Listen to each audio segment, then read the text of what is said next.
Kimisi bürcə görə həyat yoldaşını seçir, kimisi dostluq münasibətlərini bu şəkildə qurur. Bəziləri isə gələcək övladının hansı bürcdə olacağını öncədən planlaşdırır. Bir sözlə, bəzi şəxslər bürcləri öz həyatları üçün ciddi təsir hesab edirlər. Bəs görəsən, ulduzlu səmanın bölünməsi həqiqətən də xarakterimizi müəyyənləşdirirmi? Yoxsa bu sadəcə bir inancdırmı? Psixoloq Könül Həsənova deyir ki, bürclər insan xarakterinin formalaşmasında heç bir rol oynamır. Xarakterimiz əsasən ailə mühiti, ətrafımızdakı insanlar, alınan tərbiyə və həyat təcrübələrimiz tərəfindən formalaşır. Bürclərlə bağlı təsvirlər isə daha çox əyləncəli və simvolik xarakter daşıyır. Elmi əsaslı deyil. Bürclər insanda xarakteri formalaşdırmır.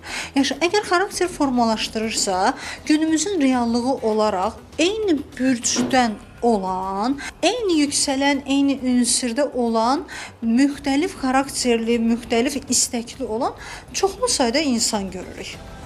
Və buradan bir daha əmin oluruq ki, insanın xarakterini formalaşdıran ilk növbədə onun ailə mühiti, sosial və bir çərçivəsidir. Mən qərar verərkən öz şəxsi keyfiyyətlərimi, bacarıqlarımı önəmli tutub qərar verməliyəm.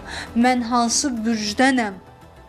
Tutub qərar verməməliyəm. Bir sözlə mütəxəssislər dost və yoldaş seçərkən, həmçinin uşaq dünyaya gətirərkən bürcdən çox şəxsi keyfiyyətlərə, ətraf mühitə və ailə təsirinə diqqət yetirməyi tövsiyə edirlər. Aylin Rəsulzadə, Samir Qasımov, Kəmal Əlimuradova, Xəbər Ertəsi.